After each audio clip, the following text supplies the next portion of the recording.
স্বাগত দর্শক, একাত্তর জার্নালে আপনাদের সাথে আছে আমি তানিয়া রহমান। সংবাদ পর্যালোচনা ভিত্তিক নিয়মিত অনুষ্ঠানে আমরা খবরের নানান বিষয় বিশ্লেষণ করি। পত্রপত্রিকা, টেলিভিশন, ডিজিটাল মিডিয়া ও নিউজ পোর্টালে যেসব খবর শিরোনাম হয়ে থাকে আমরা তা জানিয়ে দিই। সেই খবরের সাথে যুক্ত মানুষদের আমরা সংযুক্ত করি আমাদের আলোচনা টেবিলে। আমাদের স্টুডিও এবং অনলাইনে সংযুক্ত থাকা অতিথিরা সেসব খবরের গভীরে ঢোকেন। আজ আমাদের সাথে আছেন স্টুডিওতে টেলিভিশন এডিটার্স কাউন্সিলের সদস্য সচিব জুবায়ের বাবু। অনেক ধন্যবাদ যুক্ত হয়েছেন এবং আমাদেরকে সময় দিয়েছেন একাত্তর জার্নালে। একাত্তর টিভির সবাইকে ধন্যবাদ। জি, দর্শক অতিথিরাও কিন্তু নানা সময় বিভিন্ন আলোচনায় পর্যায়ক্রমে কিন্তু যুক্ত হয়ে থাকেন। আজকেও তার ব্যতিক্রম হবে না। আলোচনা আপনাকে দিয়ে শুরু করতে চাই। বিশ্বকাপের খবরই আসলে কোন দলকে আপনি সাপোর্ট করছেন? আমি সবসময় জার্মানির পক্ষে, এবং এবারও আশা করি, কারণ জার্মানির খেলা আসলে অসাধারণ।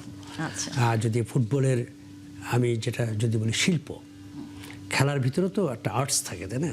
সেই ক্ষেত্রে জার্মান সবসময়ই ভালো খেলেছে, যদিও আনফর্চুনেটলি অনেক সময় খুব দোরগোড়ায় যেতে পারে না, কাপটা নিতে পারে না, কিন্তু জার্মানির খেলা অসাধারণ হয়। সুতরাং আমি এবারও জার্মানির পক্ষে, বরাবরের মতো।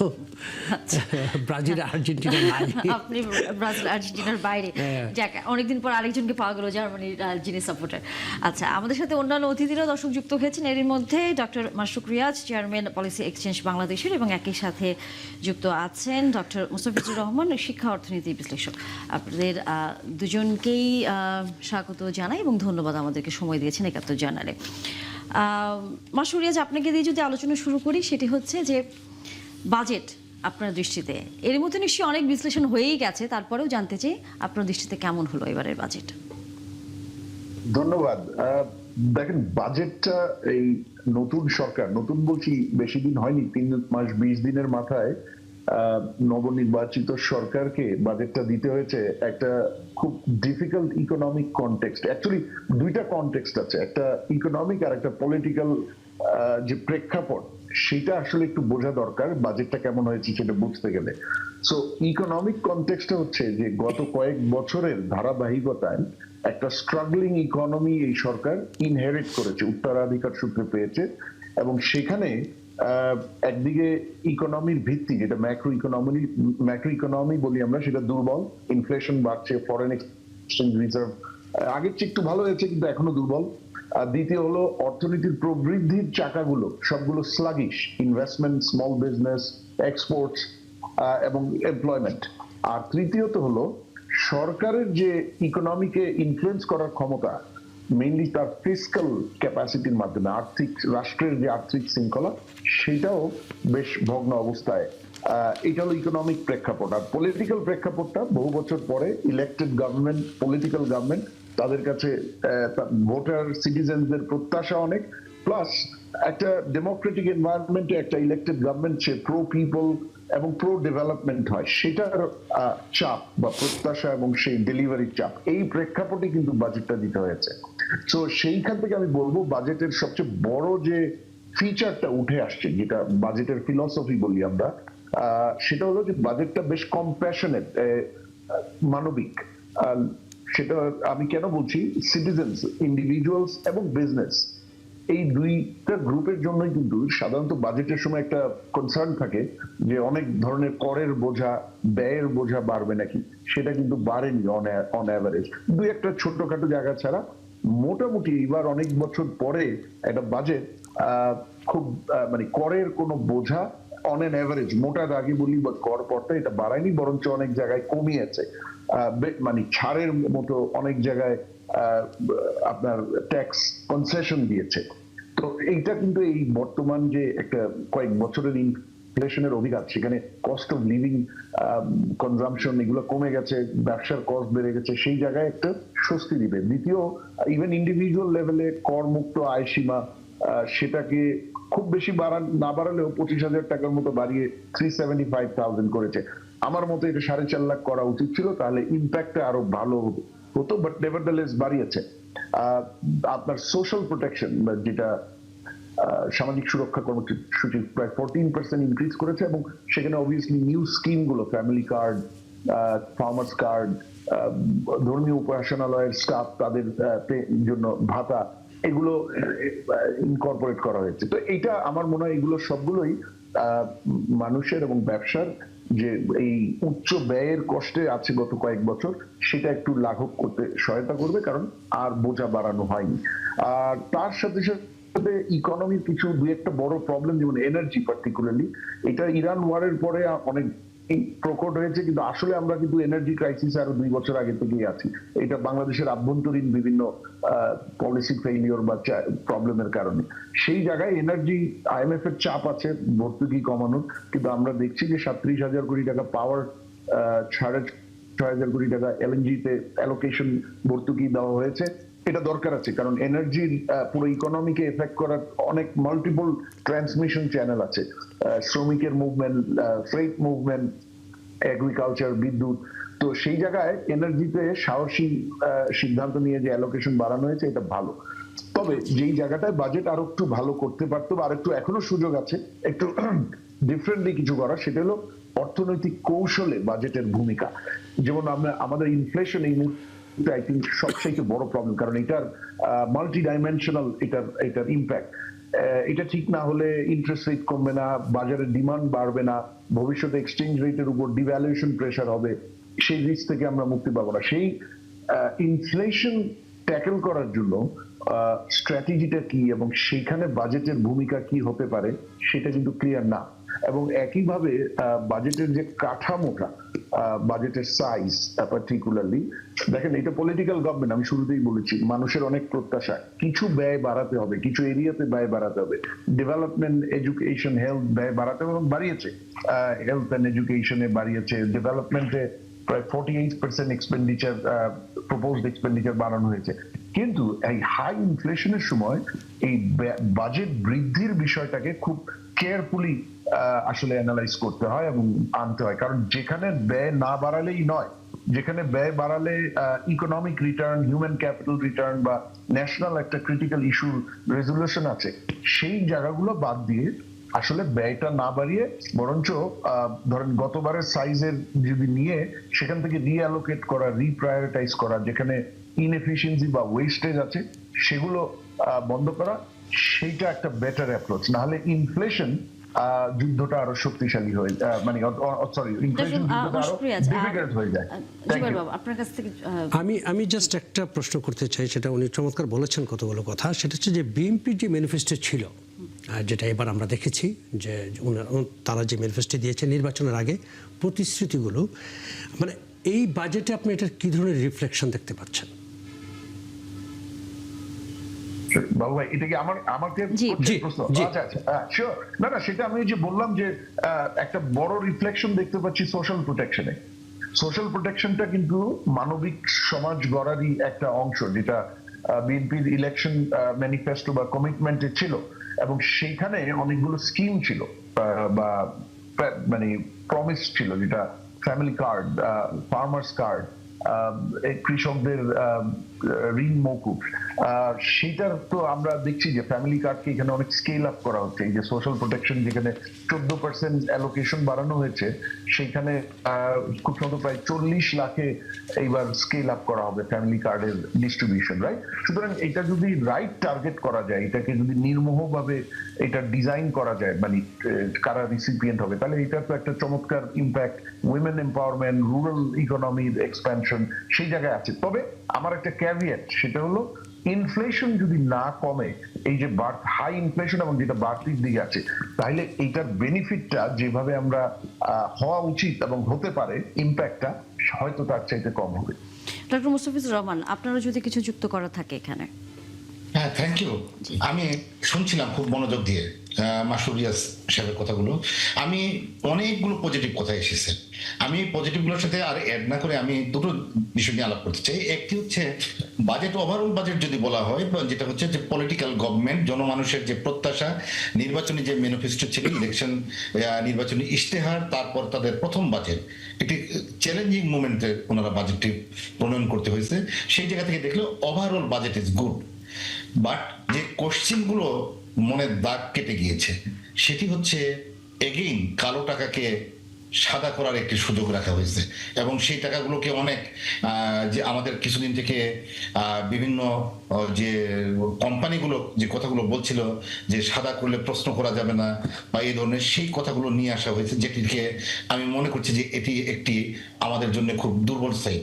দেখুন, কালো টাকা বলে কিছু নেই, এটা হচ্ছে চুরি করা টাকা, কর ফাঁকি দেওয়া টাকা। তো কর ফাঁকি দেওয়ার টাকা যদি 20% আমরা এই কর দিয়ে যদি এটা করতে পারি, তাহলে তো আমি ব্যক্তিগতভাবে বলি, আমি যদি সুযোগ পাই, আমার যে টাকাটি 20%-এর উপরে চলে যায় স্যালারির টাকা, বা 25% বা 30% স্যালারি যেটা ঢোকে, তাহলে তো মানুষজন এই জায়গায় ফাঁকি দেওয়া শুরু করবে। সেক্ষেত্রে দেখা যাচ্ছে কিছু টাকা আসবে, বাট এই জায়গাতে মানুষজনের ফাঁকি দেওয়ার প্রবণতা বাড়াবে। আর এটি সবচেয়ে হচ্ছে বড় কথা অনৈতিক। এটা হচ্ছে এই টাকাটা কোনো ভালো টাকা না, এটা আইদার কর ফাঁকি দিয়ে বা দুর্নীতি করে বা বিভিন্নভাবে এই টাকাটি ইনকাম করা হয়েছে, যেটাকে কোনো প্রশ্ন করা যাবে না। এটি আমার একটি খটকা লেগেছে। দ্বিতীয় যেটি হচ্ছে শিক্ষা নিয়ে কাজ করি আমি। শিক্ষা নিয়ে যদি বলি, শিক্ষার ক্ষেত্রে নির্বাচনী যে ইশতেহার ছিল সেখানে বলা হয়েছিল যে জিডিপির 5% দেওয়া হবে, কিন্তু জিডিপির 5% কিন্তু আমরা রাতারাতি চিন্তা করি নাই, এটা ক্রমান্বয়ে আস্তে আস্তে বাড়বে। সেক্ষেত্রে আমরা খুব ধীর গতিতে হলেও একটি পজিটিভ সাইন আমরা দেখছি। গত 10 বছরে যদি আমরা দেখি, গত 10 বছরে শিক্ষার ক্ষেত্রে বাজেট শুধু কমেছে। আপনি যদি জিডিপি ধরেন 2016-17 দিকে ছিল 2.49, সেখান থেকে কমতে কমতে লাস্ট এবারে এসে সেটা 1.41% এসে দাঁড়িয়েছিল জিডিপির শেয়ার শিক্ষা খাতে, যেটি বাজেটের টোটাল ছিল। রিভাইজ বাজেটে হচ্ছে 10.9-এর মতো, আর অরিজিনাল বাজেট ছিল 12%। সেখান থেকে আমরা দেখলাম যে কিছুটা হলো বাজেট বেড়েছে, 1% বেড়ে এবার 13.06% এসেছে, আর জিডিপির 1.79। শিক্ষা খাতে বরাদ্দ দেওয়া হয়েছে মনে হয় 1,22,495 কোটি টাকা। অ্যামাউন্টের দিক থেকে দেখলে এটা 36,628 কোটি টাকার বেশি। তো এই জায়গা থেকে যেটি আমরা দেখেছি খুব যে 36,628 কোটি টাকা বেশি, তার মধ্যে একটি যে সিগন্যালটি আমরা ভালো দেখেছি বা যে সাইনটি আমরা ভালো দেখেছি সেটা হচ্ছে 31,847 কোটি টাকা। এটা হচ্ছে ডেভেলপমেন্ট বাজেট বেড়েছে। এতদিন আমরা গভর্নমেন্টের যে বাজেটগুলো দেখে এসেছি, ট্রেন্ডগুলো দীর্ঘ 1 দশক বা তারও বেশি সময় ধরে, যে শিক্ষাতে অপারেটিং বাজেট সবসময় বেশি, কিন্তু ডেভেলপমেন্ট বাজেটটা সেভাবে বাড়তো না। একবার দেখা গেল যে ডেভেলপমেন্ট 31,000 কোটি টাকা একসাথে বেড়েছে। এই জায়গাতে আমি শিক্ষা নিয়ে যেহেতু কাজ করি, আমি বলবো একটি সংখ্যাও কাজ করছে যে আমাদের মিনিস্ট্রির এই ক্যাপাসিটি কতটুকু প্রপারলি ইউটিলাইজেশন। কেননা বাজেট শুধু বাড়ালে না, ইউটিলাইজেশন একটি বিষয় রয়েছে। জুবাইর বাবু, যদি আপনার কাছে একটু আসে, সেটি হচ্ছে যে কথাটি বারবারই আসে এবং বাজেটের নানা বিষয় বাড়া কমার পাশাপাশি কালো টাকা সাদা করার যে প্রক্রিয়ার একটা কথা আমরা বারবার বলি, এবং একজন অতিথি আমাদের বলছিলেন যে এই বিষয়টি নিয়ে বিভিন্ন সময় যখন আলোচনা হয় তখন এই যে কর মওকুফের কথা বারবার আসে, যে আসলে এটা এক ধরনের বিভিন্ন প্রতিষ্ঠানকে বা ব্যবসায়ীকে আসলে কর মওকুফের একটা ফাঁকফোকরের পন্থা। আপনার দৃষ্টিতে এবারও সেই বিষয়টা আসলে প্রভাব ফেলবে কি বাজেটের ভেতর যদি এটা পাশ হয়ে যায়? সেটা হচ্ছে যে একটা জিনিস বলতে তো দ্বিধা নেই যে দেশে যে কালো টাকা নেই তা তো না, কালো টাকা তো আছে, এবং যেভাবেই হোক একটা বিশাল বড় মাফিয়া গোষ্ঠী তৈরি হয়েছে বাংলাদেশে, যাদের হাতে বিপুল পরিমাণ টাকা, কালো টাকা আছে তাদের হাতে। এখন এই কালো টাকাটা কিন্তু আপনি যদি দেখেন যে গত 17 বছর আমরা কি দেখেছি, টাকাগুলো কিন্তু বিদেশে চলে গেছে। এখন আপনি যদি কোনো না কোনোভাবে যদি এমন একটি প্রক্রিয়া তৈরি করতে পারেন যে কালো টাকাগুলো বিদেশে যাবে না, দেশে থাকবে, সেটা কিন্তু দেশের অর্থনীতির জন্য ভালো হবে। এবং কালো টাকাগুলো এটা সারা বিশ্বেই আপনি যদি দেখেন, ইভেন ইংল্যান্ডের মতো দেশে বা বিভিন্ন ইউরোপের বড় বড় দেশে, কিন্তু সেখানেও কিন্তু অলিখিতভাবে হলেও কালো টাকা সাদা করার একটা সুযোগ দিচ্ছে, সরকার দেয়। তো সুতরাং এই বিষয়ে আমি মনে করি যে অফকোর্স সবচেয়ে বড় কথা হচ্ছে যে প্রথমে সরকারকে একটা উদ্যোগ নিতে হবে, আমি যেটা মনে করি সেটা যে কালো টাকা যেন না হয়, এটা সবচেয়ে আগে এই জিনিসটা এনশিওর করতে হবে যে আর আমরা কালো টাকা হতে দেব না।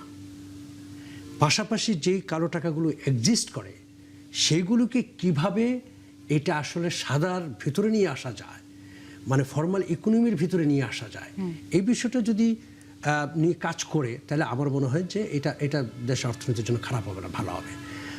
আরেকটি বিষয় গুরুত্বপূর্ণ, সেটি হচ্ছে যে ইয়েস অনেক বড় বাজেট, এটা সত্যি কথা, 9,30,000 প্রায় ট্রিলিয়ন ডলার বাজেট। বাংলাদেশের জনসংখ্যা অনুপাতে আসলে খুব যে বড় বাজেট তা নয়। একটা জিনিস বুঝতে হবে, বাংলাদেশ কিন্তু অনেক বড় একটি দেশ, 20 কোটি মানে জনসংখ্যার একটি দেশ। তো সেই হিসাবে বাজেট যেটি হোক না কেন, এই বাজেটের যেটি আমরা আগে দেখেছি যে বাজেটের একটি বিশাল অংশ বিদেশে পাচার হয়ে যেত। সুতরাং এই পাচারটা রোধ করতে হবে, কোনোভাবেই যেন বিদেশে টাকা পাচার না হয়। প্রতি বছরে যদি 10 থেকে 15 বিলিয়ন ডলার বিদেশে পাচার হয়ে যায়, তাহলে আপনি যত বড় বাজেটই করেন না কেন, আলটিমেটলি সাধারণ জনগণ কিন্তু সেটা সুফল পাবে না। তো সেই ক্ষেত্রে আমরা দেখেছি এইবারের বাজেটটাতে বিশেষ করে অত্যন্ত জনমুখী একটা বাজেট, সাধারণ মানুষের জন্য বাজেট। যেমন ধরেন একটি হচ্ছে স্বাস্থ্য খাত, যেটা দীর্ঘদিন ধরে অবহেলিত অথচ সবচেয়ে গুরুত্বপূর্ণ একটি খাত। শিক্ষা, আপনি যদি শিক্ষা ঠিক না করতে পারেন, আগামী জাতি আপনি কীভাবে তৈরি করবেন? তো সুতরাং শিক্ষা খাত। তো সেই হিসাবে আমি তো মনে করি যে সব মিলিয়ে বাজেটটা খুব চমৎকার একটি বাজেট। কর মওকুফের যে বিষয়টি আসলে বারবার আসছে, যে তাহলে যে ঘাটতিটা আমাদের আছে, আমরা তো 9 লাখের উপরে হচ্ছে আমরা বাজেট ঘোষণা করেছি এবং সম্ভবত 2 লাখের কাছাকাছি এরকম একটা ঘাটতি, এবং বলা হচ্ছে যে এটি আসলে আমরা পূরণ করব কিভাবে? এটাতে রাজস্ব আয়ের যে প্রধান জায়গা সেটি তো হচ্ছে কর আমরা দিয়ে, কিন্তু সেটা যদি মওকুফ হয় তাহলে তো আসলে সেটি পূরণ করাটা তো কঠিন হয়ে যাবে। কর মওকুফ মানে যেসব জায়গাগুলো করেছে, সবচেয়ে বড় যে বিষয় যে করের আওতায় নেই যেগুলো, সেগুলোকে নিয়ে আসা, এটা কিন্তু অত্যন্ত গুরুত্বপূর্ণ। দেখেন, বাংলাদেশ বোধহয় পৃথিবীর একমাত্র দেশ যেখানে সবচেয়ে বেশি কম লোক কর দেয়, মানে সাধারণ মানুষ। ইভেন আপনি যদি ব্যক্তিগত কর দেখেন, খুবই অল্প সংখ্যক ব্যক্তিগত কর দেয়। তো সুতরাং করের আওতাটা, কারণ পৃথিবীর কোনো দেশ উন্নত হতে পারবে না সেই দেশের জনগণ যদি সরকারকে টাকা না দেয়, রাষ্ট্রকে টাকা না দেয়, তাই না? তো সুতরাং করের আওতাটা প্রপারলি অ্যাড্রেস করা এবং সেই জায়গাটা বৃদ্ধি করাও কিন্তু একটা কাজ। আর যেসব জায়গাগুলোতে কর মওকুফের আছে, কিছু কিছু জায়গাতে আপনাকে কর মওকুফ করতে হবে। যেমন ধরেন আপনি এইবারই যদি বলি বাজেটের ক্ষেত্রে যে কিছু কাজ যেটি করেছে, যেমন আপনার ঋণ মওকুফ, একটা উদাহরণ দিচ্ছি আপনাকে, যে কৃষকের যে ঋণ মওকুফ, এটার জন্য কিন্তু একটা বড় অঙ্কের টাকা বরাদ্দ করেছে সরকার। কিন্তু আপনি একটা জিনিস চিন্তা করে দেখেন, আমরা বড় বড় যারা আমাদের লুটেরা যাদেরকে আমরা বলি, তাদের মানে ব্যাংকের লোন মাফ করে দিচ্ছে, অনেক সময় রিশিডিউল করার সুযোগ দিচ্ছে, এইটা দিচ্ছে। অথচ যেই কৃষকটা 10,000 টাকা লোন নেয়, যেই কৃষকটা 20,000 টাকা লোন নিয়ে ফসল ফলায়, তার লোনটা কিন্তু আমরা এটার জন্য কিন্তু তাকে আমরা ধরে নিয়ে যাই। সো এই যে সমাজের যে ভারসাম্যটা, এটা রক্ষা করা আমি মনে করি এই বাজেটের মাধ্যমে সেটা আসতে হবে। তো সেটা আমি এটাকে খারাপ দৃষ্টিতে দেখি না। ডক্টর মোস্তাফিজুর রহমান, আপনি বলছিলেন, শুনতে পাচ্ছেন কি আপনি আমাকে? আপনার কথা বোধহয় আমার কথা কি শোনা যাচ্ছে? জি। আপনি এর আগে বলছিলেন যে শিক্ষা খাতে যে বাজেটটি বরাদ্দ করা হয়েছে তার ব্যবস্থাপনাটি আসলে যদি সঠিক না হয় তাহলে বাজেটটি দিয়ে তো আসলে দিন শেষে কোনো একটা লাভ হবে না। আমি যে জায়গাতে ছিলাম সেখানে শিক্ষা খাতের যে বাজেটটি নিয়ে, শিক্ষা খাতের বাজেটটি আমরা পজিটিভলি দেখছি, আমরা যে আপওয়ার্ড দেখছি গ্রাফগুলো, দেখে গত 10 বছরে ক্রমান্বয়ে এটা নিম্নমুখী ছিল সেই জায়গা থেকে। আর যেটি বলছিলাম যে টাকাটা বেড়েছে খুবই ভালো, 31,847 কোটি টাকা ডেভেলপমেন্ট বাজেট বেড়েছে। এখন এই বাজেটটি নিয়ে যেটা প্রপার ব্যবস্থাপনা বা ইউটিলাইজেশন, সেই জায়গায় একটি বড় কোশ্চেন রয়ে যায়।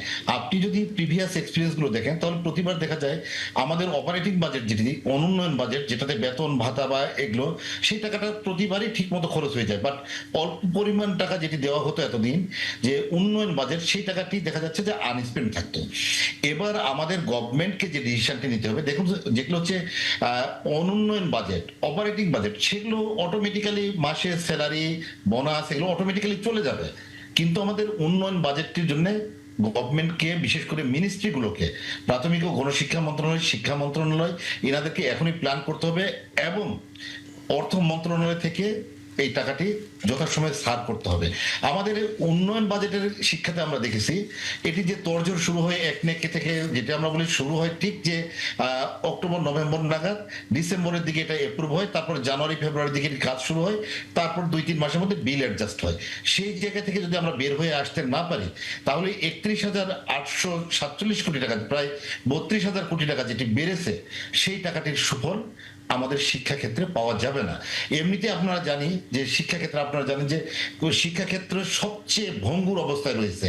লার্নিং লস যদি বলি, টিচার প্রফেশনাল ডেভেলপমেন্ট যদি বলি, সেগুলো কিন্তু সেই কোভিডের সময় থেকে শুরু করে এখন পর্যন্ত একটি ভয়াবহ অবস্থার মধ্যে রয়েছে। ক্রমান্বয়ে একটি জেনারেশন গ্যাপ হয়ে গিয়েছে। আপনি দেখুন কোভিডের সময় যে বাচ্চাটি ক্লাস 1-এ ভর্তি হয়েছিল, আজকে সে ক্লাস 7-8-এ পড়ছে। পুরো সময়টা একটি গ্যাপের মধ্যে দিয়ে আসছে। সে প্রথমে কোভিডের জন্য 2 বছর স্কুল করতে পারে নাই, তারপর এসে কারিকুলাম নিয়ে যে কোন কারিকুলাম হবে, কারিকুলাম ইমপ্লিমেন্টেশন কিরকম হবে সেটি নিয়ে একটি ধোঁয়াশার মধ্যে পড়েছিল। তারপরে জুলাই আন্দোলনের পরবর্তী 1 বছর আমরা দেখেছি যে কেয়ারটেকার গভর্নমেন্ট বিভিন্ন ক্ষেত্রে উদ্যোগ নিল, রিফর্ম কমিশন গঠন করলো, শিক্ষা ক্ষেত্রে কিন্তু সেরকম কোনো উদ্যোগ আমাদের দৃশ্যমান হয় নাই। যার ফলাফলে দেখা গিয়েছে যে একটি জেনারেশন পুরো একটি লার্নিং লস নিয়ে, শিখন ঘাটতি নিয়ে এগোচ্ছে।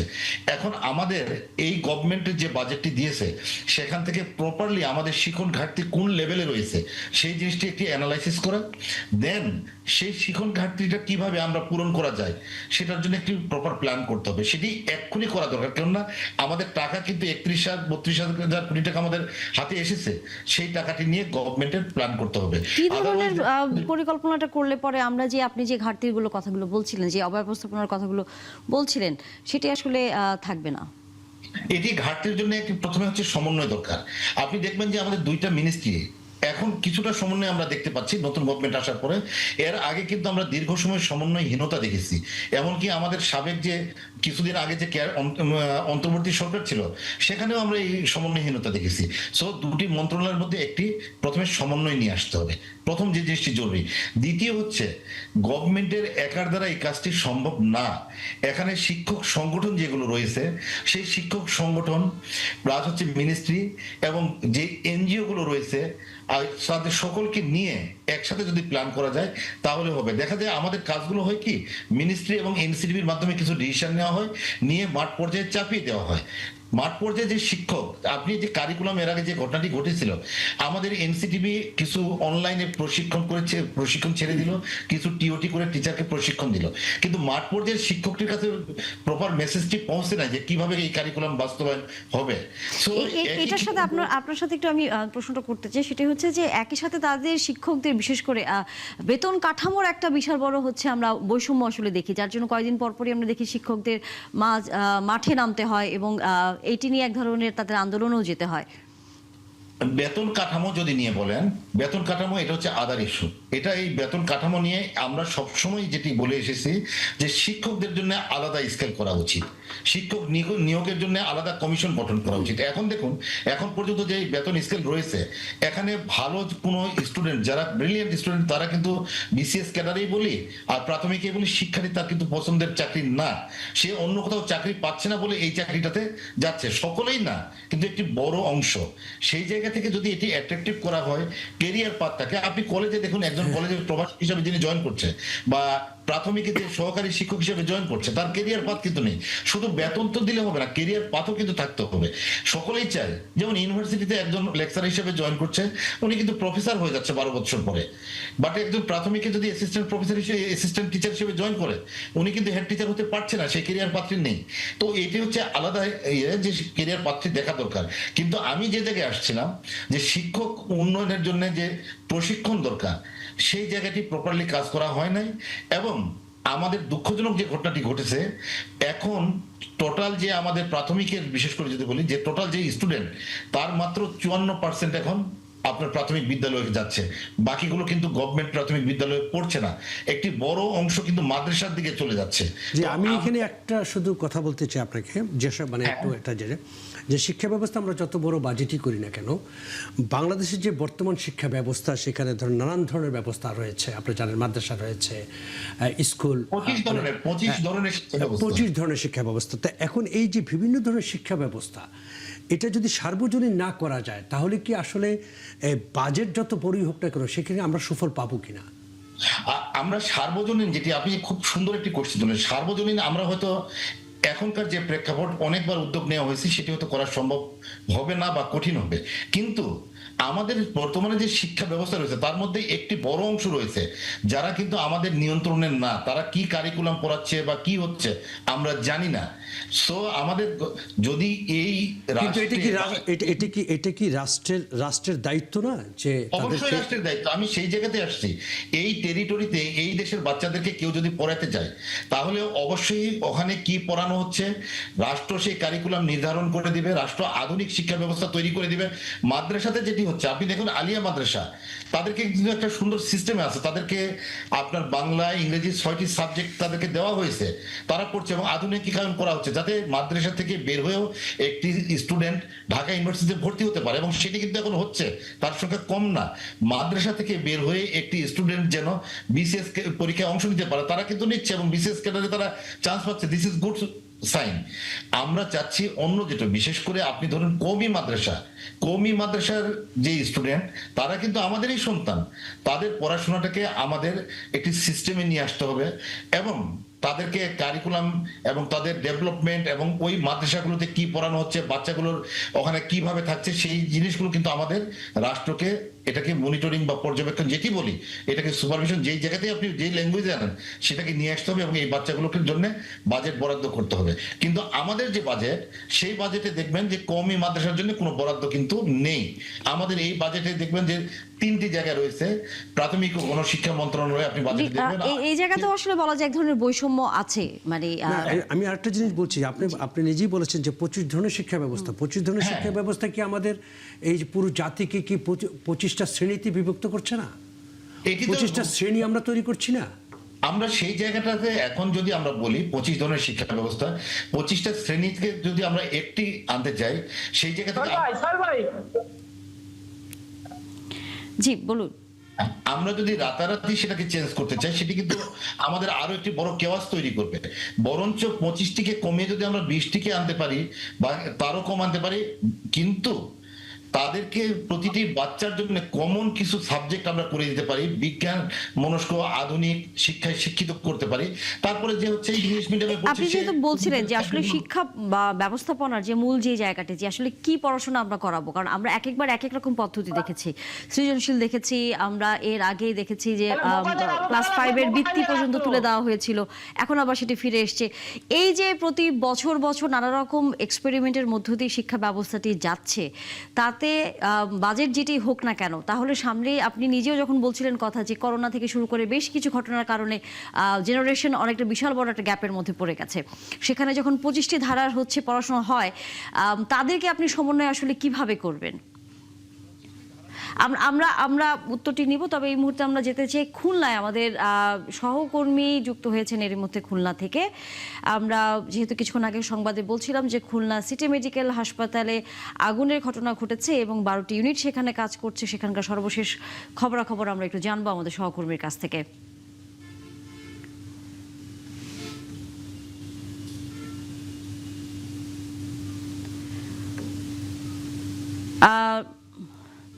রাজু মোস্তাফিজ, আশা করি আপনি আমাকে শুনতে পাচ্ছেন। আপনার কথা আমরা শুনতে পাচ্ছি না, আনমিউট করে কথা বলতে হবে এবং সর্বশেষ খবর জানাবেন। এই মুহূর্তে হাসপাতালে যেহেতু রোগীরা ছিলেন এবং আগুন নিয়ন্ত্রণে আনা সম্ভব হচ্ছে কিনা, এবং একই সাথে আগুন লাগার কোনো ধরনের প্রাথমিক ধারণা দিতে পেরেছে কিনা ফায়ার সার্ভিস। হ্যাঁ, তানিয়া আপনাকে ধন্যবাদ। আমি যেখানে দাঁড়িয়ে আছি খুলনা ময়লা প্রকল্প সিটি মেডিকেল কলেজের সামনে। সিটি মেডিকেল কলেজে আমি স্বজনদের সাথে কথা বলেছি, স্বজনরা জানিয়েছেন যে 8টা 10-এ স্বজনদেরকে তারা হাসপাতাল কর্তৃপক্ষ নিচে নামার কথা বলেন এবং স্বজনরা বলেন যে কেন, স্বজনদের জানানো হয়েছে যে নিচের তলায় আগুনের সংবাদ শোনা যাচ্ছে এবং অনেক ধোঁয়া দেখা যাচ্ছে। তো আমি আপনাকে জানাতে চাই যে সেই 8টা থেকে এই পর্যন্ত আগুনের ধোঁয়া আমরা দেখতে পাচ্ছি, কিন্তু কোনো এখন পর্যন্ত আগুন দেখতে পারি নাই।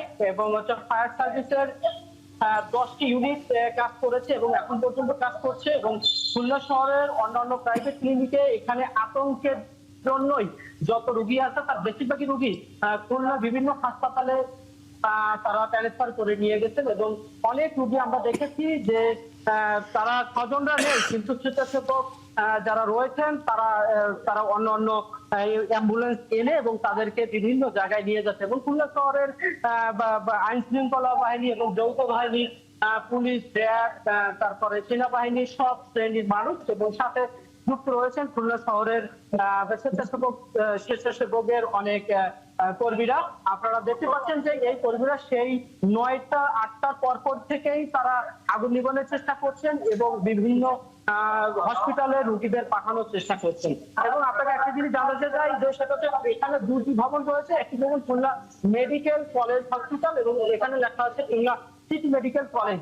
ওই কলেজের গিয়ে সিটি মেডিকেল হসপিটালের নিচে যে জেনারেটরের যে রুম, সেই জেনারেটরের শর্ট সার্কিটের কারণে এই আগুন লেগেছে বলে ধারণা করা যাচ্ছে, কিন্তু এখনো পর্যন্ত কোনো হতাহতের ঘটনা ঘটেনি। আমরা শুনছি এবং আপনাদের জানানোর চেষ্টা করছি এবং আমরা এখানে অবস্থান করছি, জানানোর চেষ্টা করব। কিন্তু পুলিশ এবং অন্যান্য যে বাহিনী রয়েছে তারা নিঃশুল্কভাবে কাজ করার চেষ্টা করছেন, সাথে খুলনা স্বেচ্ছাসেবকগণ কাজ করার চেষ্টা করছেন। আপনারা দেখতে পাচ্ছেন যে রোগী স্বেচ্ছাসেবক যারা রয়েছে কর্মীরা, তারা রোগীদেরকে সরিয়ে এনে বিভিন্ন অ্যাম্বুলেন্সে করে খুলনা শহরের বিভিন্ন প্রাইভেট হাসপাতালে, খুলনা মেডিকেল কলেজ হাসপাতালে নেওয়ার চেষ্টা করছেন। তবে একটা জিনিস আপনাকে জানাতে চাই যে এখানে আসলে বড় ধরনের কোনো আগুনের ঘটনা ঘটেনি, তবে আতঙ্কের জন্যই যারা রোগী রয়েছে তার স্বজনরা নিচে নামিয়ে তারা অন্যথায় নেওয়ার চেষ্টা করছেন। তো আমার কাছে এই ছিল। রাজু, আমরা ফিরবো পরবর্তীতে নিশ্চয়ই। আগুন লাগার কারণ আপনি বলছিলেন যে জেনারেটর থেকে হচ্ছে শর্ট সার্কিট, সেটি ধারণা করছে প্রাথমিকভাবে। আমাদের সাথে স্বাস্থ্য ব্যবস্থাপনা বিশ্লেষক আছেন অধ্যাপক ডক্টর গোলাম রসুল, আমরা তার সাথে আসলে একটু যদি এই বিষয়ে কথা বলতে চাই। ডক্টর গোলাম রসুল, আমরা আবারও একটি হাসপাতালের আসলে অব্যবস্থাপনা দেখলাম। যদি আমাদের সহকর্মী যে বিষয়টি বলেছেন যে জেনারেটর থেকে এই শর্ট সার্কিট হয়েছে এবং তারপর আগুন লাগার ঘটনা ঘটেছে, হতাহতের ঘটনা ঘটেনি, কিন্তু দায়ী যদি হয় শেষ পর্যন্ত হয়তো তদন্ত করে জানা যাবে। তারপরেও যদি এই ধারণাটাকে ধরে আমরা আলোচনা করি, সেটি হচ্ছে তাৎক্ষণিকভাবে এটি নিয়ন্ত্রণ আনার কথা তো আসলে হাসপাতাল কর্তৃপক্ষের, অর্থাৎ হাসপাতালে এই ব্যবস্থাপনাটি থাকবার কথা। তারপরে সেটা নিয়ন্ত্রণ না করতে পারলে সেটা হয়তো ফায়ার সার্ভিস পর্যন্ত যায়। আপনার কাছ থেকে যদি এই বিষয়টা মন্তব্য শুনি। ধন্যবাদ আপনাকে। আসলে এই যে আমরা ঘটনাটা দেখলাম যে হাসপাতালে যে আগুন, এখন বাংলাদেশে কিন্তু এটা কোনো বিচ্ছিন্ন ঘটনা না, এটা হচ্ছে। আমরা কদিন আগে যে আরেকটা প্রাইভেট হসপিটালের দেখলাম এতগুলো শিশু মারা গেল। যে আমাদের যে একদিকে সরকারি হাসপাতালের যে অত্যধিক প্রেশারের কারণে আমাদের প্রাইভেট মেডিকেল সার্ভিসটা ডেভেলপ করেছে, কিন্তু এই প্রাইভেট মেডিকেল সার্ভিসের যে কোয়ালিটি নিয়ে কিন্তু এখন জনমনে অনেক প্রশ্ন রয়ে গেছে এবং এটার কোয়ালিটি নিশ্চিত করা যাচ্ছে না। এখন শোনা যাচ্ছে যে অনেক এরকম প্রাইভেট ক্লিনিক হসপিটাল আছে যাদের ইভেন নিয়মিত লাইসেন্স নাই, লাইসেন্স থাকলেও নবায়ন হচ্ছে না বা এটার কোয়ালিটিটা এনশিওর করা যাচ্ছে না। তো এটা আমাদের বাংলাদেশের যে পুরা হেলথ সিস্টেমের যে একটা দুর্বল দিকের একটা বহিঃপ্রকাশ হচ্ছে। আমরা দেখতে পাচ্ছি যে আমাদের প্রাইভেট সেক্টরে যে একদিকে যত মানে হসপিটাল বা ক্লিনিক বাড়ছে, কিন্তু এর গুণগত মানটা বাড়ছে না এবং এটা নিশ্চিত করতে বোধহয় আমার মনে হয় সরকার অনেকটা ব্যর্থই হচ্ছে। এটা আমরা দীর্ঘদিন থেকে দেখছি বিভিন্ন হাসপাতালে কিন্তু সেই জায়গায় যখন আদিন হাসপাতালের আমরা দেখি যে সর্বশেষ আজকে যে তথ্যটি আসলে সরকারের পক্ষ থেকে উদ্যোগ নেওয়া হয়েছে বা স্বাস্থ্য অধিদপ্তর যেটা জানিয়েছে যে আদিন হাসপাতাল তার কার্যক্রম চালাতে পারবে না, সেটি সম্ভবত লাইসেন্স তাদের বাতিল করার সিদ্ধান্তের কথা আমরা জেনেছি গণমাধ্যমে। এবং একই সাথে সেখানে যে রোগীরা ছিল তাদেরকে অন্যান্য হাসপাতালে আসলে সরিয়ে নেওয়ার একটি কথা আসলে আমরা শুনেছি। কিন্তু এটা তো ঘটনা ঘটে যাওয়ার পর, এতগুলো শিশুর জীবন চলে যাওয়ার পরে আমরা এই ঘটনা এই জায়গায় আসলে আসছিলাম যে ঘটনাটা যদি না ঘটতো তাহলে হয়তো এই যে অব্যবস্থাপনার মধ্যে দিয়ে হাসপাতাল গড়ে উঠেছে এবং বিশেষ করে যেখানে আমরা জানি যে এই হাসপাতালটির বিশেষায়িত যে প্রসূতি মা এবং নবজাতক শিশুদের, যেটা খুবই সেন্সিটিভ একটা বিষয় এবং এখানে একটু কম খরচে এই চিকিৎসাটা নেওয়া যায় বলে অনেকেই আসলে সেখানে বা মধ্যবিত্ত যারা, নিম্ন মধ্যবিত্ত যারা, তারা আসলে সেই সেবাটি নিয়ে থাকেন। এখন শুধু তো আদিন হাসপাতাল নয়, এরকম তো আরো অনেক হাসপাতাল আসলে শহরে আছে, সারা দেশে আছে। সেখানে জি জি, এখন আমাদের এই আপনি যেটা বলছিলেন, এটা আমাদের স্বাস্থ্য ব্যবস্থার একটা দীর্ঘমেয়াদী সমস্যা। দীর্ঘমেয়াদী সমস্যা এটার দুইটি কারণে হয়েছে। এক, যে আমাদের যে পাবলিক সেক্টরের যে হসপিটালগুলো এটা ওভার ক্রাউডেড। ওখানে রোগীর যে চাপ, সেই চাপের এবং অব্যবস্থাপনার যে কারণে এই আমাদের প্রাইভেট সেক্টরটা গ্রো করছে। অবশ্যই প্রাইভেট সেক্টর গ্রো করবে, সেটা আমরা ওয়েলকাম জানাই, কিন্তু প্রাইভেট সেক্টরটার যে গুণগত মান রক্ষার জন্য যেই পরিমাণ সুপারভিশন, মনিটরিং বা নীতিগত বা টেকনিক্যাল জিনিসগুলো দরকার সেটা আমরা করতে পারিনি, এবং যার ফলে আমরা দেখছি প্রাইভেট সেক্টরের প্রতি একটার পর একটা এরকম দুর্ঘটনা ঘটছে। দুর্ঘটনা যখন ঘটে তখন আমরা একটু কেয়ারফুল হই, আবার কয়েকদিন পরে আবার একই জিনিস হচ্ছে। তো এটা আমি মনে করছি যে আমাদের ওভারঅল স্বাস্থ্য ব্যবস্থার একটা ত্রুটি। এবং আমরা যেটা বলছিলাম, এই বছরের যে আমাদের স্বাস্থ্য যে বাজেট বা এই বছর যে বাজেট হলো এবং স্বাস্থ্য খাতে, এবং আমরা সেখানে যদি দেখি যে আমরা কিছুটা হ্যাপি যে আমাদের স্বাস্থ্য খাতের বাজেট এবার গত বছরের তুলনায় বা কয়েক বছর তুলনায় বেড়েছে। কিন্তু এই যে বেড়েছে, এটাও কিন্তু এখনো আমাদের জিডিপির মাত্র 1%। স্বাস্থ্য খাতের এই নানা রকম অব্যবস্থাপনা, নানা অভিযোগের ভিড়ে যখন বাজেটে আমরা দেখি এবার বরাদ্দটি বেড়েছে, আপনি এতে আসলে কোনো আশা দেখেন কিনা সামনের দিনগুলোতে এই পরিবর্তন আসলে হবে, নাকি প্রতিবারের মতো শুধু বাজেটই বাড়বে কিন্তু অব্যবস্থাপনা রয়েই যাবে? না, বাজেট তো বাজেট হচ্ছে সরকারের কমিটমেন্ট। তো বাজেট এবার গত বছরের তুলনায় প্রায় ডবল হয়েছে। তো এটা একটা বোঝা যাচ্ছে যে সরকারের কমিটমেন্ট বেড়েছে স্বাস্থ্য খাতে। এবং 51টি কাঁচামাল আমদানির ক্ষেত্রে শুল্ক প্রত্যাহার করা হয়েছে। রাইট। আরো অনেকগুলো স্বাস্থ্য খাতে আরো অনেকগুলো উদ্যোগ নেওয়া হয়েছে। এই সবগুলোই পজিটিভ দিক। এবং এই বাজেটে আমাদের বলা হয়েছে যে আগামী ওরা চাচ্ছে যে ক্রমান্বয়ে তারা জিডিপির 5% বাজেট ব্যয় করবে, যেটা WHO রিকমেন্ডেশন যে জিডিপির 5% budget should be in the health sector. তো আমাদের এই বাজেটে এবার বলছে যে ক্রমান্বয়ে ওরা 5% যাবে। তো এটাকে আমরা পজিটিভ দেখছি। কিন্তু বাংলাদেশে যেটা হচ্ছে, এই যে বাংলাদেশে শুধু খালি বাজেট না, বাজেট ইমপ্লিমেন্টেশন একটা বড় ব্যাপার। বাজেট ইউটিলাইজেশন, আগের যে আমরা গত বছর যে 35,000 টাকার বাজেট ছিল, সেখানে 35,000 কোটি টাকার বাজেট ছিল, সেখানেও একটা বিরাট অংশ কিন্তু আনইউটিলাইজড হয়ে যাচ্ছে। এবং যেটা ইউটিলাইজ হচ্ছে, অনেক ক্ষেত্রে দেখা যাচ্ছে আমাদের বিভিন্ন স্টাডিতে, ইভেন ওয়ার্ল্ড ব্যাংকের স্টাডি এবং আমাদের অন্যান্য স্টাডিতে দেখা যাচ্ছে আমাদের যে ইউটিলাইজেশন কোয়ালিটিটা খুবই পোর। আমরা যে ইভেন স্বাস্থ্য খাতের যে আমরা বিভিন্ন ইকুইপমেন্ট যেগুলো আমরা ক্রয় করছি, এটার এখানে স্বচ্ছতার অভাব, এখানে অনেক রকমের অ্যাকাউন্টেবিলিটির অভাব, এখানে অনেক ঘাটতি আছে। এবং অনেক দেখা যাচ্ছে যে একদম স্পেসিফিক স্টাডি করে দেখাচ্ছে যে আমাদের এই স্বাস্থ্য খাতের যে বাজেটের 30% অতিরিক্ত ব্যয় হচ্ছে শুধু কেনাকাটার কারণে, যেটা হওয়া উচিত না, কমার। তো এরকম যে ইউটিলাইজেশনের একটা বিষয়, কাজে বাজেট অ্যালোকেশন বাড়ছে, আমরা হ্যাপি, কিন্তু এটা ইউটিলাইজেশন এবং ইমপ্লিমেন্টেশনটা যেন হয় ঠিক মতো। কাজে আরেকটা হচ্ছে যে এই সেক্টরের একটা গভর্নেন্স ইস্যুটা খুব ইম্পর্টেন্ট। আমরা যেটা দেখলাম আগুন বা অন্য কিছু, these are all parts of the governance issue. তো স্বাস্থ্য খাতের গভর্নেন্সটাকে আরো শক্তিশালী করতে হবে।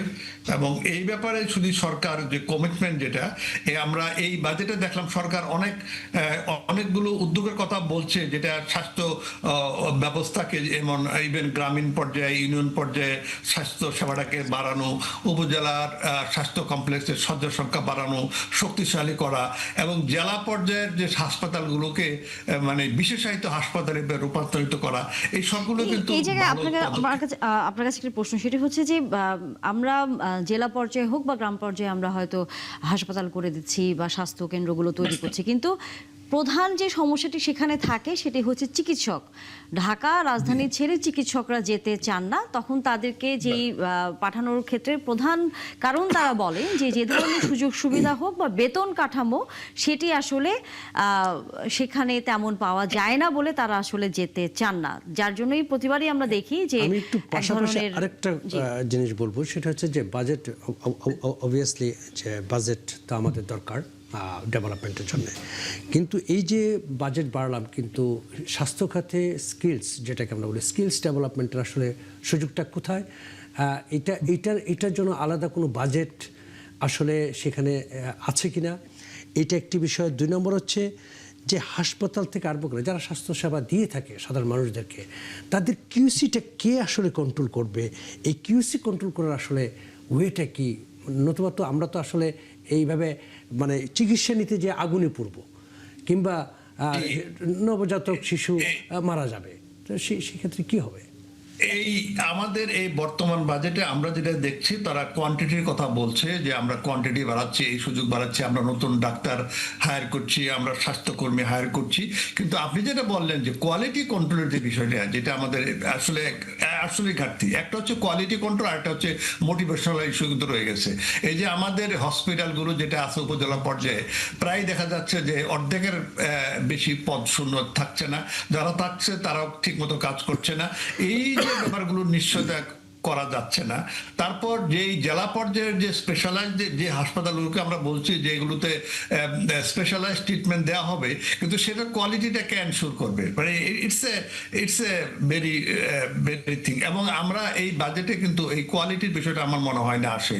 আমি কেয়ারফুলি পড়ার চেষ্টা করেছি, কিন্তু আমি যা দেখছি যে ওনারা ভাবছে যে শুধু কোয়ান্টিটি বাড়াইলেই আমাদের হবে, কিন্তু কোয়ান্টিটির সাথে সাথে আমাদের যে কোয়ালিটিটা, বিশেষ করে আমরা যখন বলছি যে বিশেষ স্পেশালাইজড ট্রিটমেন্টগুলোকে আরো স্ট্রঙ্গার করতে হবে, সেই সেবাগুলো যেন আমাদের দেশে পায়, লোকজন যেন বিদেশে যেতে না হয়, সেই জন্য হলে যদি কোয়ালিটিটার বেশি এমফাসিস দিতে হবে। কিন্তু একটা জিনিস হচ্ছে যে এই যে আপনি যেটি বললেন যে বিদেশে যে যাচ্ছে মানুষ, বিশেষ করে যারা এফোর্ড করতে পারে, এটা তো একটা বিশাল বড় একটা অ্যামাউন্ট প্রতি বছর চলে যায় বাংলাদেশ থেকে।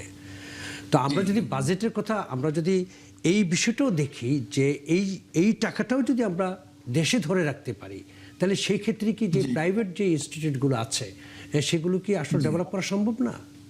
মানে এটার জন্য ব্যক্তি মানে করতে পারে কিনা, মানে প্রাইভেটলি এটা একটা বিরাট অপরচুনিটি আমাদের বিভিন্ন, এখানে কোনো আসলে একজ্যাক্ট নাম্বার নাই। অনেক স্টাডি বলছে বছরে 8 থেকে 10 লাখ লোক বাইরে যাচ্ছে, কেউ বলছে এটা আমি যতটুকু অ্যামাউন্টটা জানি 10 থেকে 12 বিলিয়ন ডলার প্রতি বছরে যায়, মানে 10 থেকে 12 বিলিয়ন ডলার প্রতি বাইরে চলে যাচ্ছে প্রতি বছর। আমরা যদি ওই জায়গাটা আমরা দেশে ইনভেস্ট করতে পারতাম, আমরা যদি দেশের হসপিটালগুলোতে ইনভেস্ট করতে পারতাম এবং এখানে কোয়ালিটি ইমপ্রুভ করতে পারতাম, তাহলে কিন্তু আমাদের সব লোক, অবশ্য সবাই যে যাবে না তা না, একটা বড় অংশ হয়তো থেকে যেত এখানে। কাজেই এই একটা অপরচুনিটি আমাদের, এটা আমরা লস্ট অপরচুনিটি বলবো যে আমরা এই সুযোগটা নিতে পারছি না। এবার কি আমরা সেই সুযোগটি নিতে পারি কিনা, আমাদের পরিকল্পনাটা আসলে কি হওয়া উচিত? আমার মনে হয় এই কথাটা মাথা রেখে, এবং এবারে বাজেটে এই কথাটা বলা হয়েছে যে এই যে আমাদের ধারাবাহিকভাবে লোকজন বিদেশ চলে যাচ্ছে, সেটাকে বন্ধ করার জন্য ওনারা চাচ্ছে যে আমাদের বিশেষায়িত যে সুযোগগুলোকে বাড়ানো এবং সেই সুযোগগুলোকে বাড়ানো। কিন্তু এখন যেটা একটু আগে আমার আরেক ভাই বললো যে এইটা আমরা ইন্টেনশনটা ইজ গুড, কিন্তু এটা যে কোয়ালিটিটা এনশিওর করা, সেটা আমরা কিভাবে করব? কারণ এই কোয়ালিটিটা এনশিওর করার ইজ ভেরি ইম্পর্টেন্ট। কারণ আমাদের স্বাস্থ্যের কিন্তু খালি হসপিটাল আর বিল্ডিং না, এটা আসলে মূল হচ্ছে চিকিৎসক, তার এক্ষেত্রে আলাদা কোনো মনিটরিং সেল করা, মানে নজরদারির যে বিষয়টি, সেটা কি আসলে সেই ক্ষেত্রে বোধহয় আরো সিরিয়াস মানে উদ্যোগ নেওয়া, আমার সেইটা আমি ঘাটতি দেখছি আমাদের এখানে। ইন্টেনশন গুড যে আমরা করব, কিন্তু এটার যে কোয়ালিটিটা ইনস্টল করা ইম্পর্টেন্ট, আমার মনে হয় এই বিষয়টি প্রপারলি চিন্তা করা হয়নি। ডাক্তারের পাশাপাশি যেটা হচ্ছে আমাদের যেটা একটা বড় সংকট, সেটা কিন্তু নার্স। হ্যাঁ, যেটা হচ্ছে যে পৃথিবীতে যেখানে দেখি না কেন, সারা বিশ্বে যেখানে উন্নত দেশগুলোতে কিন্তু নার্স একটা বিশাল ফ্যাক্টর। মানে বিশেষ করে আপনি যদি মার্কিন যুক্তরাষ্ট্রে যান কিংবা যুক্তরাজ্যে যান, সেখানে আপনি দেখবেন যে ডাক্তারের আগেও মানে 75% কাজটা কিন্তু নার্স করে আপনার জন্য। তো সেই ক্ষেত্রে আমরা এই স্কিল নার্সটা এখন পর্যন্ত আমরা ডেভেলপ করতে পারলাম না। এইটা মানে আমাদের আসলে এটা আমাদের একটা বিরাট ব্যর্থতা। আমাদের দেখেন ডাক্তার একটা যে কোনো হসপিটালে গেলে কয়জন ডাক্তার কয়জন নার্স রেশিওটা উল্টা হওয়া উচিত ছিল। আমরা দেখি যে নার্সের চেয়ে ডাক্তার অনেক বেশি, যার ফলে আমাদের দেশের এই নার্সিং বিষয়টাকে বোধহয় যথেষ্ট গুরুত্ব দেওয়া হয়নি। আমাদের মেডিকেল কলেজ কতগুলো, নার্সিং কলেজ কতগুলো আপনি দেখেন। তারপর হচ্ছে যে নার্সিং এর কোয়ালিটি, আমাদের তো নার্সিং যে এখনো যে নার্সিং শিক্ষাটাকে ব্যাচেলর একটা ডিগ্রি, এটাকে আরো যে অ্যাডভান্স করা যায় সেটাও করা হচ্ছে না। 2 নাম্বার, এটা আমাদের সামাজিকভাবে বোধহয় আমরা এখনো এই সেবাটাকে যথেষ্ট গুরুত্ব দেই না। আমরা যে গুরুত্ব দেয় না, সেবা তো দূরের কথা, পেশাটাকেও গুরুত্ব দেয় না।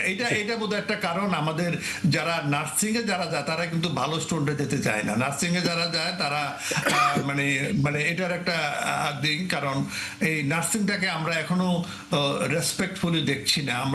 আমরা অনেকটা সে যেমন ডাক্তারের একটা নার্স কখনো আমরা সমতুল্য মনে করি না, কিন্তু আসলে দুইজনে কিন্তু সমান হইতে পারে। যার ফলে আমাদের এটা একটা স্বাস্থ্য সেবার ক্ষেত্রে এটা একটা বড় ঘাটতি রয়ে গেছে। আমাদের যে নার্সের সংখ্যা কম, 2 নার্সের যে সংখ্যা সেটা কোয়ালিটিটা ভালো হচ্ছে না। এটা যে একটা রিয়েলি স্পেশালাইজ সার্ভিস হতে পারে, এটা নিয়ে মাস্টার্স পিএইচডি হতে পারে, সেই চিন্তাটা কিন্তু আমাদের এখানে করা হয়নি। সেই পড়াশোনার বিষয়টি আপনি নিয়ে আসছেন যে এই পেশাটাকেও আসলে আরো রিচ করার জন্য যদি পড়াশোনার জায়গাটি আরো গবেষণা থেকে শুরু করে সেটা যদি করা যেত, তাহলে হয়তো বা আমরা যেমন আমাদের একজন অতিথি বলছিলেন যে ডাক্তারের আগে আসলে 70% কাজ আসলে নার্সরাই আসলে রোগীকে সেই সেবাটা দিয়ে থাকেন। আমরা বাইরের দেশের উদাহরণ দিয়ে আসলে কথা বলছিলাম। আমাদের সাথে যুক্ত আছেন ডক্টর মোস্তাফিজুর রহমান, যেহেতু তিনি শিক্ষা নিয়েও কাজ করেন। এই যে এই জায়গায় অর্থাৎ কোয়ালিটি এনশিওর করার আগে আমাদের তার মানে হচ্ছে যে বিষয়ে দক্ষ তাকে সেই বিষয়ে শিক্ষার ব্যবস্থাটা নিশ্চিত করা, তাকে সেই সুযোগটা তৈরি করে দেওয়া। আপনার দৃষ্টিতে তাহলে কি মনে হয় যে সামনে আমরা এই যে কিছুক্ষণ আগে বলছিলাম যে এত বেশি শিক্ষা ব্যবস্থাপনা আছে বিভিন্ন ক্ষেত্রে আমাদের, সেখান থেকে দিন শেষে তো আসলে আপনি একটা কথা মাঝখানে বলেছেন যে এখন আর কেউ শিক্ষক হতে চায় না। এখন আসলে সেভাবে আগে যেরকম শিক্ষা পেশাটাকে ডাক্তার ইঞ্জিনিয়ার পরে রাখা হতো তালিকায় যে একজন মানুষ সেই শিক্ষক হবে, সেই জায়গায় আসলে রাখছে না। এই যে পিছিয়ে পড়ার যে অংশটা বা অনাগ্রহের যে জায়গাটা, সেটি আসলে আমরা কিভাবে সামনের দিনে দূর করব? Tania, thank you. যে জায়গা থেকে আমি বলছিলাম ওই জায়গা থেকে যদি বলি, সেই জায়গা থেকে আসার পরে আমার পরের আলোচনাটা খুব সংক্ষেপে শেষ করব।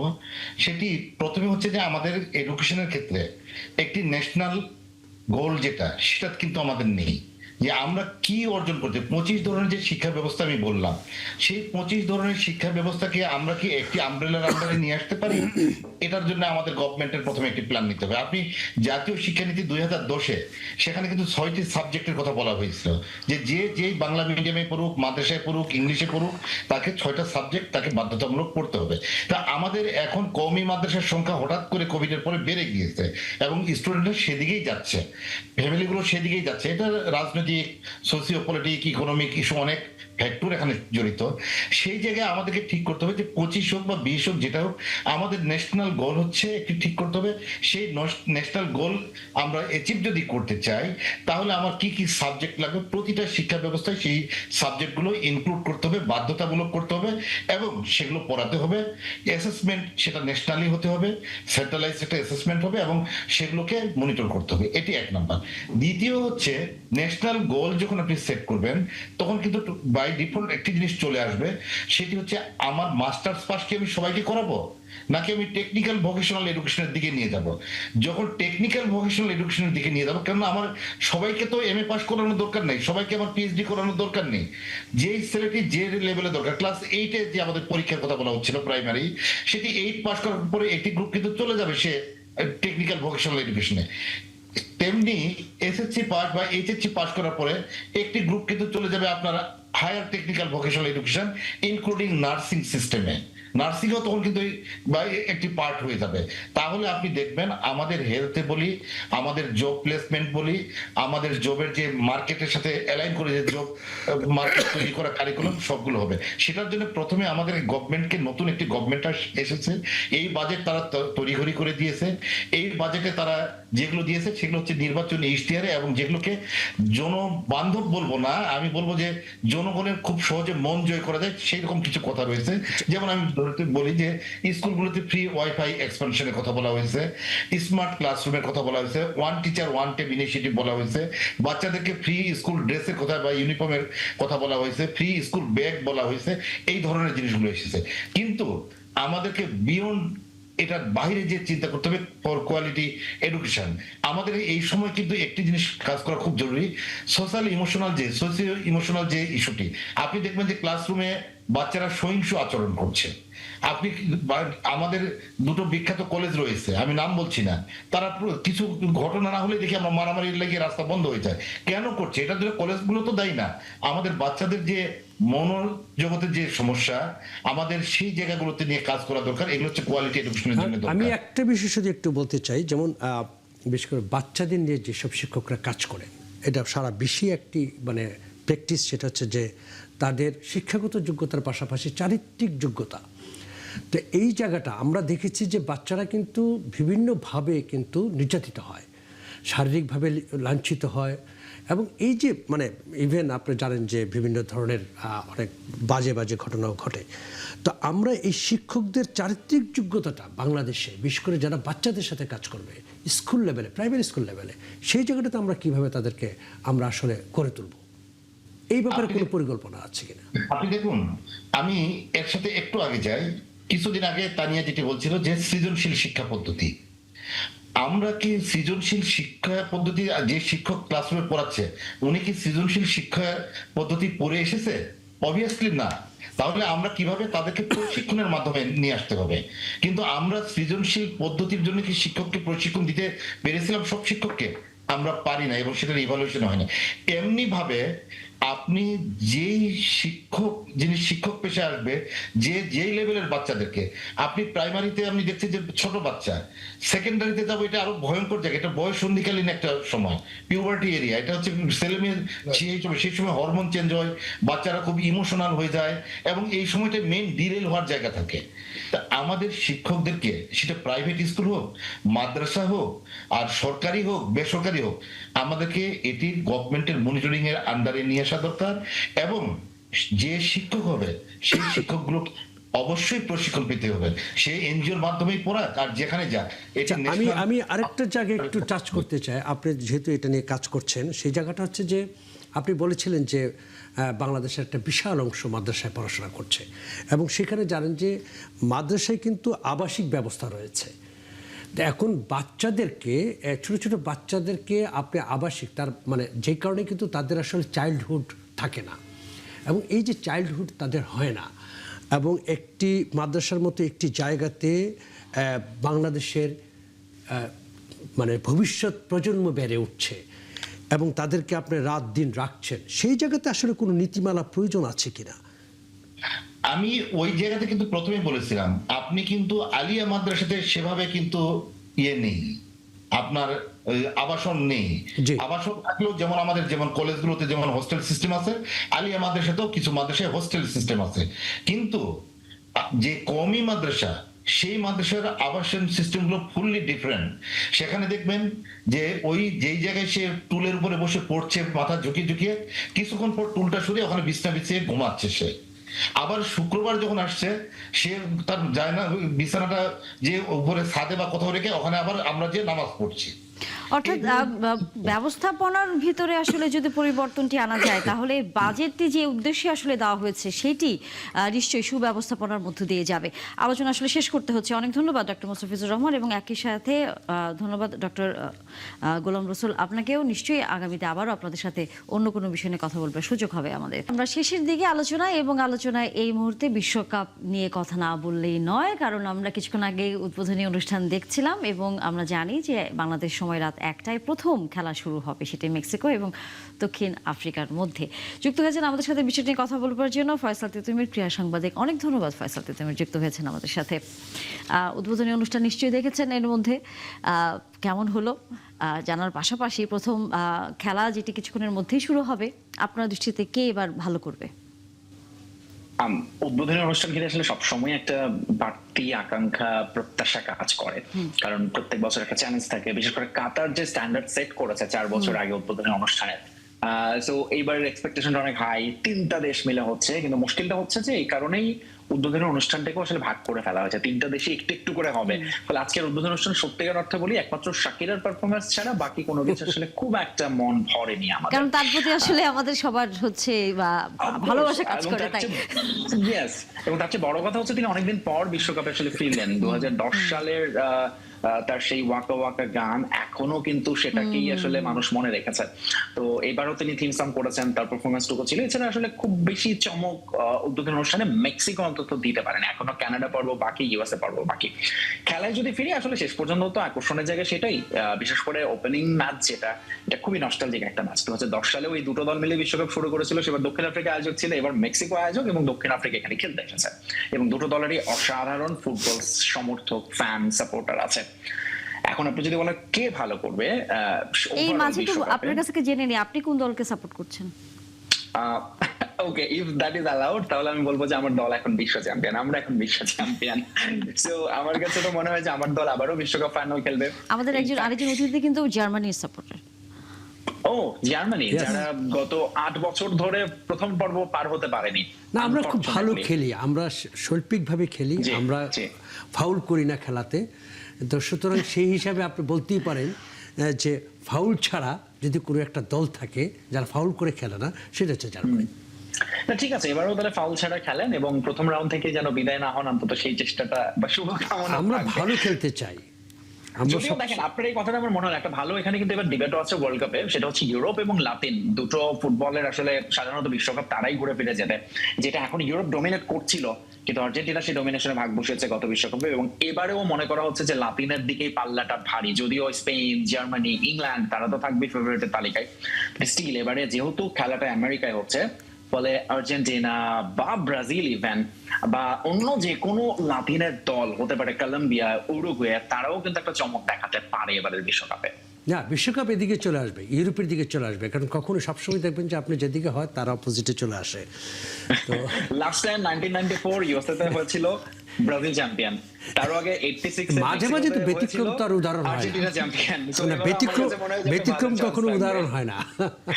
অলরাইট, বাট ইয়েস, ইউরোপের আসলে এবারের ওয়ার্ল্ড কাপের হট ফেভারিট। আপনি যদি বলেন যে বিশ্ব ফুটবল ঘিরে তো যে কোনো স্পোর্ট ঘিরে একটা বাজির একটা দর কষাকষি থাকে, এবং সেটাতে কিন্তু সবচেয়ে হাইয়েস্ট বাজি বা আমি বলি যে সমর্থন সবকিছু মিলে স্পেন আসলে এবারে মনে করা হচ্ছে হট ফেভারিট। অনেকটা 2010-এর সেই বিশ্বকাপ যে দলটার একটা ভাইব বর্তমানে স্পেন দলে আছে। আর্জেন্টিনার কাছে কিন্তু জার্মানি কিন্তু জিতেছিল। হ্যাঁ, জার্মানি তো আপনি, হ্যাঁ মানে জার্মানি তো আপনি ভালো, খুবই ভালো খেলে, মাঝে মাঝে একটু। না, আমি যেহেতু আমাদের আরেকজন অতিথি জার্মানি সাপোর্ট, আপনি জার্মানি এবং সে আর্জেন্টিনার, এই জন্য বললাম। না না, ঠিক আছে। এইবারের খেলাটা আপনি বললেন যে শাকিরার পারফরমেন্স ছাড়া আপনার এবার উদ্বোধনটা খুব বেশি একটা ভালো লাগে নেই। তো এখানে আমি একটু, যেহেতু আমি এই অনুষ্ঠানের কারণে আমি আসলে সেভাবে দেখতে পারিনি, তো এই যে সকারের দেশে ফুটবল, মানে আমরা ফুটবল, ওরা বলে সকার, এবং আমেরিকা তো এটা জনপ্রিয় না আসলে ফুটবলটা সেইভাবে। তো আমেরিকার এই আয়োজনটা নিয়ে আপনি যদি বলেন যে আমেরিকা আসলে কেন এটা আয়োজন করতে গেল এবার, কেন এটা মেক্সিকোর থাকলে আমার মনে হয় যে এটা অনেক বেটার করতো তারা। ট্রু, বাট এখন আপনি তো খুব ভালো করে আমার চেয়ে হয়তো আরো ভালো জানবেন, সেটা হচ্ছে ফুটবল বিশ্বকাপটা এটা আসলে একটা পলিটিক্যাল টুল হিসেবে ব্যবহার করছেন ডোনাল্ড ট্রাম্প বা আমেরিকা, তারা সেটাই চেয়েছে। তিনি পিস প্রাইজ পেয়েছেন ফিফাকে দিয়ে, বিশ্বকাপ আয়োজন করছেন এবং এটা সৌজন্য, এবং তিনি তার সমস্ত রকম পলিটিক্যাল এজেন্ডা এই ওয়ার্ল্ড কাপে বাস্তবায়নের চেষ্টা করছেন। আমরা দেখেছি যে ভিসার কড়াকড়ির ক্ষেত্রে এটা কিভাবে হ্যাম্পার করছে ওয়ার্ল্ড কাপে, এবং ফিফা যে ফেয়ার প্লের কথা বলে এই বিশ্বকাপে আসলে সেটা আর ফেয়ার থাকছে না। স্পেশালি আপনি যদি, আমি একটা দলের কথাই যদি বলি, ইরান, তাদের সঙ্গে যা করা হচ্ছে এটা আসলে কোনো হ্যাঁ, ইরানকে তো ইয়া দিচ্ছে না, ভিসাই দেয়নি, ভিসাই ইরানের দেয়নি। ভিসা বাতিল করেছে। ইরানের কোনো সমর্থকের ভিসা নেই এবং যারা যারা যুক্তরাষ্ট্রের ভিসা নিষেধাজ্ঞার তালিকায় আছে তাদের প্রত্যেকের সঙ্গে আসলে এই প্রবলেমটা ফেস। ইভেন অনেকে এয়ারপোর্ট থেকে ফেরত পাঠানো যায়, একজন বিশ্বকাপের ম্যাচ অফিসিয়াল আম্পায়ার রেফারি তিনি, তাকে বিমানবন্দরে অনেকক্ষণ জিজ্ঞাসাবাদ করে ফেরত পাঠিয়ে দেওয়া হয়েছে, উল্টো তাকে যুক্তরাষ্ট্রে ঢুকতে দেওয়া হয়নি, যেগুলো মানে এগুলো খুবই আনফরচুনেট ইভেন্ট। এবং এটা পুরো বিশ্বকাপটা জুড়েই মনে হয় আমরা এই ধরনের ঘটনাগুলো দেখবো, যেটা যুক্তরাষ্ট্রে এই ধরনের ঘটনা আরো ঘটবে বলে আমার মনে হয়। বাট ওভারঅল শেষ পর্যন্ত আসলে মানুষের নজর ওই খেলাতেই চলে আসে, এবং আজকে রাতে আর কিছুক্ষণের মধ্যে যখন খেলাটা শুরু হয়ে যাবে তখন আসলে আম জনতার নজর ওই খেলার মাঠেই থাকবে। হ্যাঁ, তখন আসলে এই ঘটনাগুলো কিছুটা হলেও আমরা আসলে দূরে সরিয়ে রাখবো। যেহেতু খেলার কথাই বলছিলেন, আমরা জানি যে অস্ট্রেলিয়ার সাথে হচ্ছে বাংলাদেশ ঐতিহাসিক জয় পেয়েছে, One day সিরিজ তারা জিতেছে। এটি একটি নিশ্চয়ই অন্যরকম, কারণ বিশ্ব চ্যাম্পিয়নকে হারানো নিজের দেশে, এই রেকর্ড তো আসলে আমাদের খুব একটা তেমন গর্ব করে বলার মতো জায়গাটা অনেক কম, সেখানে আবার অস্ট্রেলিয়া। প্রথমত হচ্ছে অস্ট্রেলিয়াকে আমরা 21 বছর পর একটা ম্যাচ হারাইলাম ওয়ানডেতে, এবং 2 দিনের মধ্যে আরেকটা ম্যাচ হারাই আমরা সিরিজও জিতে নিলাম, যেটা আসলে আপনি ধরেন 5 বছর আগে বললে হয়তো এটা চিন্তা করাটা একটু কঠিন হতো। বাট বাংলাদেশ গত কয়েক বছরে ওয়ানডে ফরম্যাটে দারুণ ভাবে কামব্যাক করেছে। ঘরের মাঠে এটা কিন্তু টানা 5 নম্বর সিরিজ জয়, এবং অস্ট্রেলিয়ার সঙ্গে সামনে টেস্ট সিরিজ আছে, বাংলাদেশ সেখানেই খেলতে যাবে। এবং অস্ট্রেলিয়া সাধারণত বাংলাদেশের সঙ্গে দ্বিপাক্ষিক সিরিজ খেলে না, বাংলাদেশকেও ডাকে না, তারাও বাংলাদেশে খেলতে আসে, নানান অজুহাতে ট্যুর বাতিল করে। বা এবারও দেখেন তাদের কি প্লেয়ার অনেকেই আসেননি। তো এই জিনিসগুলো থেকে এবার অস্ট্রেলিয়া একটা টনক নড়বে বলে আমার ধারণা। বাংলাদেশ ঘরের মাটিতে তাদের প্রতিপত্তি বা প্রভাব বেশ ভালোভাবে প্রমাণ করতে পেরেছে, কিন্তু সেটি যেন এই প্রভাবটি আসলে বাইরের দেশের মাটিতে যেন বাংলাদেশ করতে পারে, আমরা সেই প্রত্যাশাতে থাকি। আমরা আসলে তারপরেও সেই প্রত্যাশাতে থাকবো, এই আশা আসলে আমরা ছাড়তে চাই না। অনেক ধন্যবাদ ফয়সাল তিতুমির, কথা হবে আবারও নিশ্চয়ই খেলার কোনো বিষয় নিয়ে, আজকে সময় দিয়েছেন। এবং একসাথে ধন্যবাদ জুবাইর বাবু আপনাকেও, নিশ্চয়ই আবারও আগামীতে রাজনৈতিক এবং অনেক বিষয় নিয়ে হয়তো কথা হবে আপনার সাথে। ধন্যবাদ আজকে সময় দিয়েছেন। দর্শক, আপনারা এতক্ষণ আমাদের সাথে ছিলেন, তার জন্য ধন্যবাদ। দেখা হবে আবার।